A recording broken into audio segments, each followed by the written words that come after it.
We're going to get into personal branding today with the wonderful Liz Mosley, who is a graphic designer specializing in branding for small businesses, among other things. She also works with Adobe and has some courses and does speaking too. Liz also has a great podcast called Building Your Brand. I would encourage you to go and listen to that and subscribe. I'll put Liz's links down in the description, and if you find this useful, let me know in the comments. This is a cut down version of the full conversation we had over at illustration.community, and in these clips we talk about personal branding, why it's increasingly important, and how to do it. We also went on to discuss social media too. I've looked forward to this conversation, and Liz did not disappoint. There's tons of valuable information in here. I hope you enjoy it.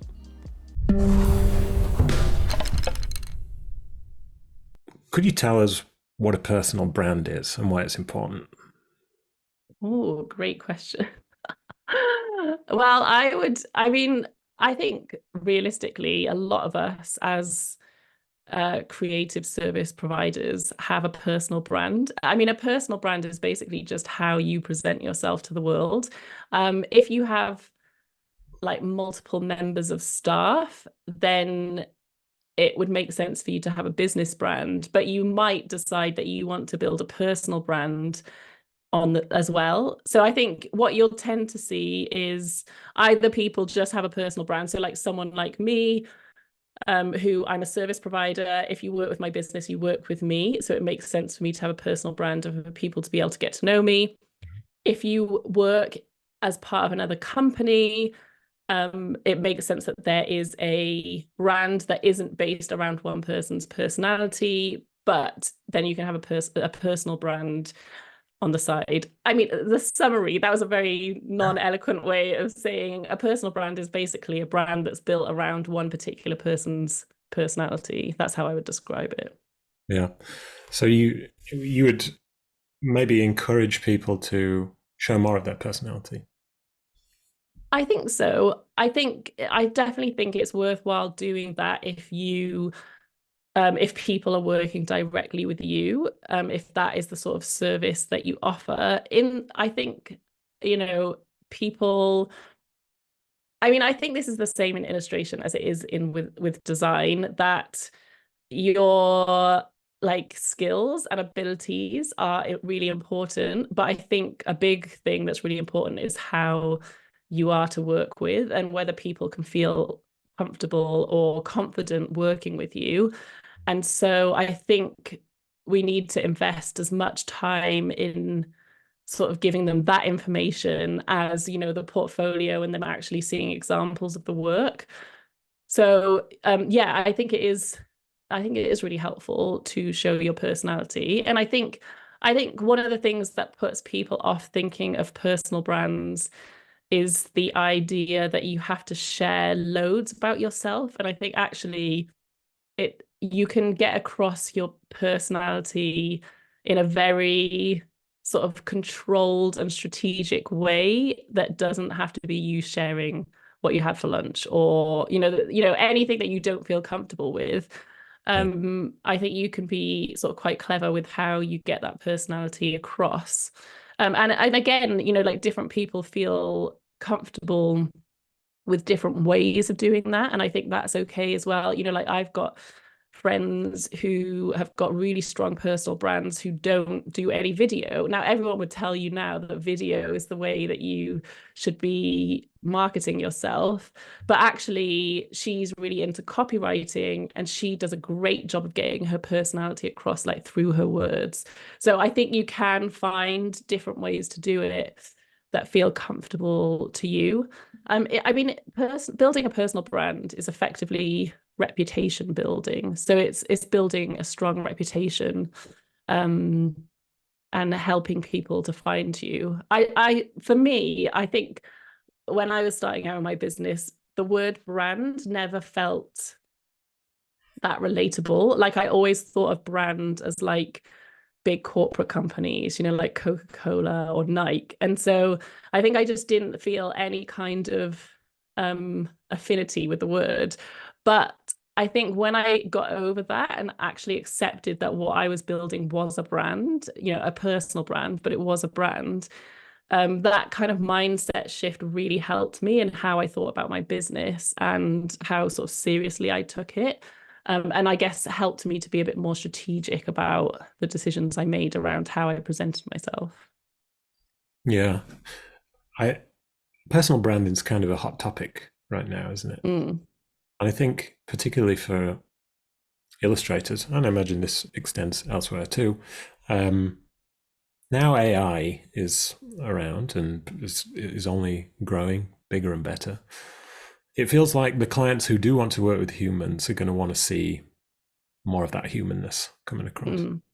I think so. And I think actually what I would say is that personal branding is going to become more and more important as AI takes over, because that is going to be the bit that people are missing and that they want, like they're going to want to know more about the individual. And I think, in the same way as technology advanced and more traditional forms of producing work became popular again, I think that as AI increases, like authenticity and that human touch is going to become more important. Like I wouldn't be surprised if we get up to a point where that is a point of pride for people, like that they worked with the real person and that'll be the sort of thing that they say. And so I think that's why, yeah, investing in building a personal brand right like now, I think would be a good thing to do. Yeah, it's better to start sooner rather than later, right? Yeah, no, Yeah. it's an interesting point actually. If clients have like the certificate of authenticity, or they've worked with the real person, Mm. it's interesting. Yeah. Yeah. What do you think? What do you think are the kind of the essential things that an illustrator, let's say, should or could communicate through their personal brand to a client?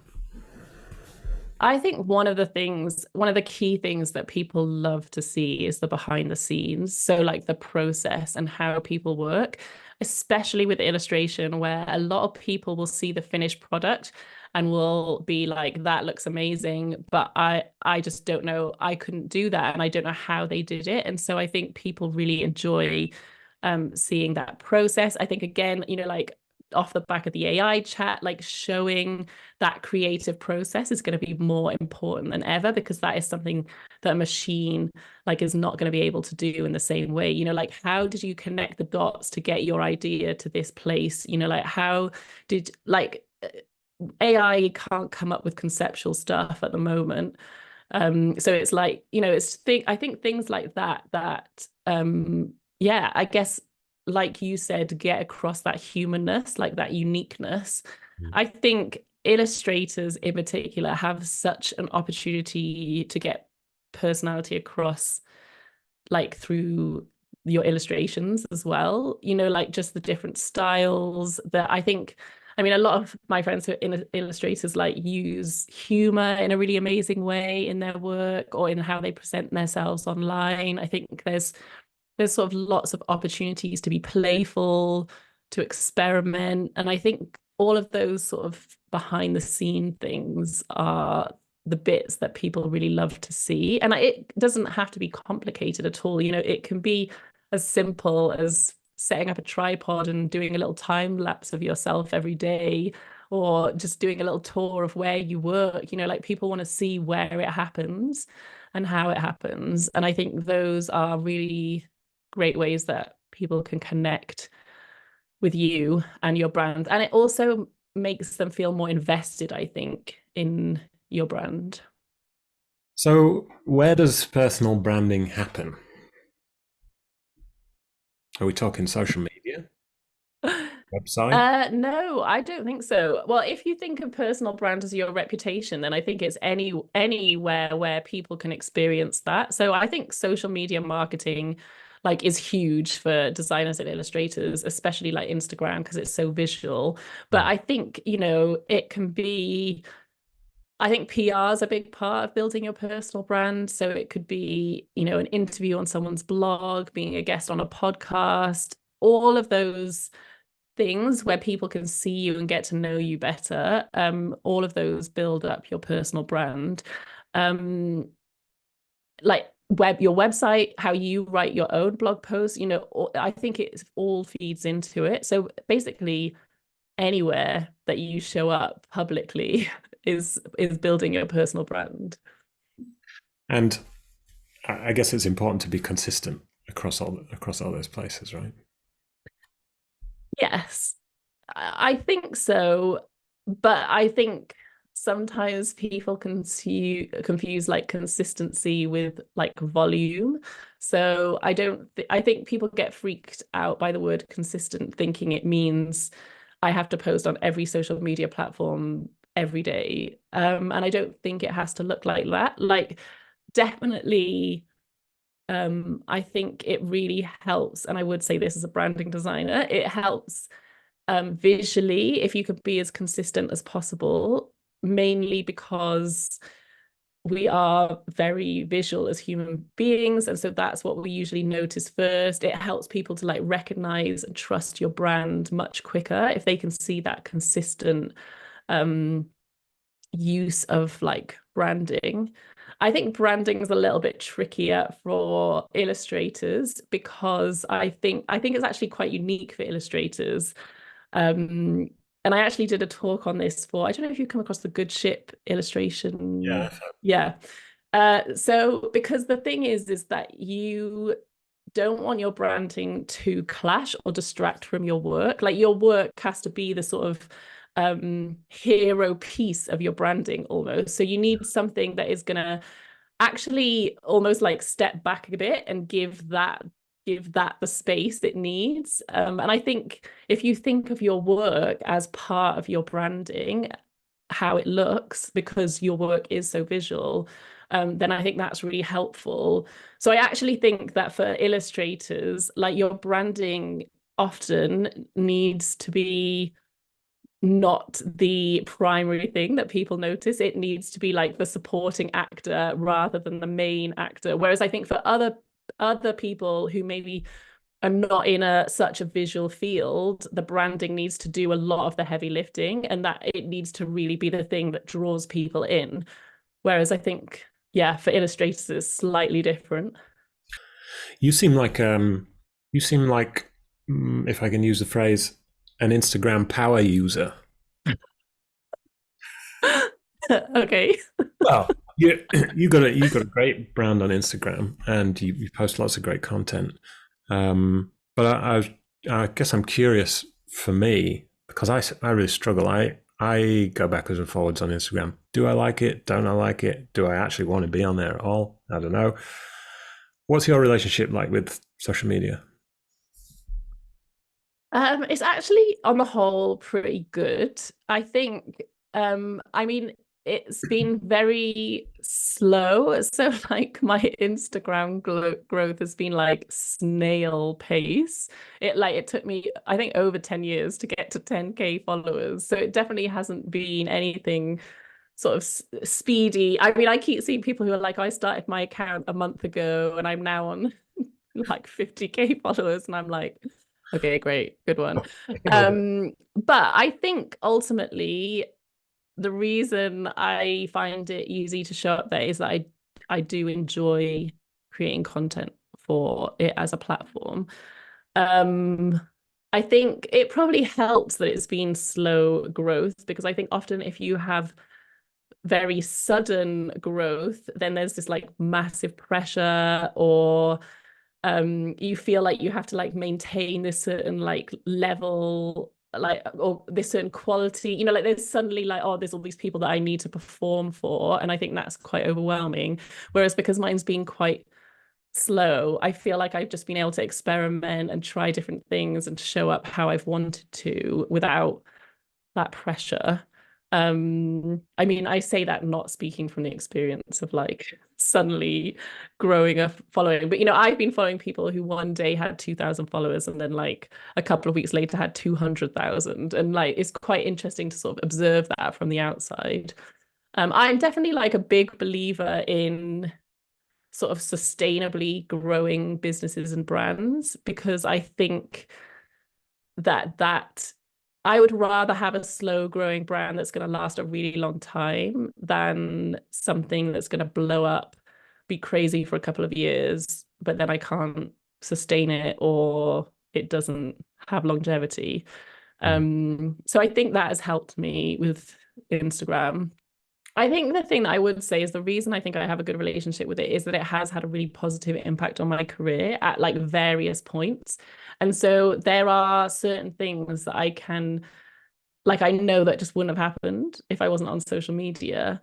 So one of them being like working with Adobe, like that's how they found me on social. I didn't know it, but the like a guy from the marketing team was following me, and I posted a story about my podcast that he felt compelled to reply to, and that's how the relationship started. And so stuff like that makes me feel like I want to be there. Yeah. Yeah, that's true. For all the for all the wasted time that we spend on social media, there are some genuine opportunities hidden in there, right? Yeah, definitely. And I guess, it's going to be different for everybody, like depending on what your business is, or who your target audience is. Like I know a lot of like creatives actually are really getting into LinkedIn, and investing a lot of time there. And I can see how that could be a better place to invest your time if you're wanting to work with like bigger corporate businesses. So yeah, I think that, and that's like a big part of branding really, is knowing where your target audience is and working out where and how to talk to them. Mm. Yeah, I've heard a lot of illustrators going onto LinkedIn, and I wonder about that because I don't use LinkedIn all that much, but it seems like people go there. Let's say an art director goes on LinkedIn. Are they going there to give work or to get work? Yeah, it's a good question. And I don't really have that much experience of it. I think one of the sort of reasons that I've heard that it's a good place to be is that there's less competition at the moment, in terms of like, because traditionally creatives have avoided it as a platform.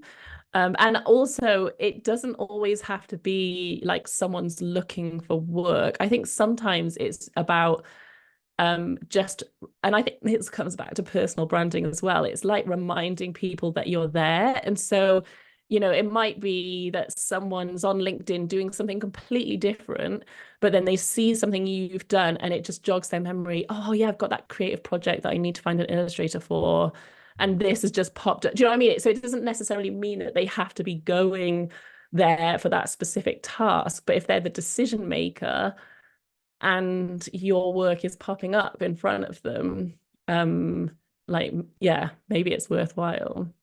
Well, if your LinkedIn is anything like mine, there's a lot of written content on there. Some of it is, awful corporate garbage. Yeah, So the occasional beautiful illustration is kind of a it's welcome. going to stand out. Yeah, I think so.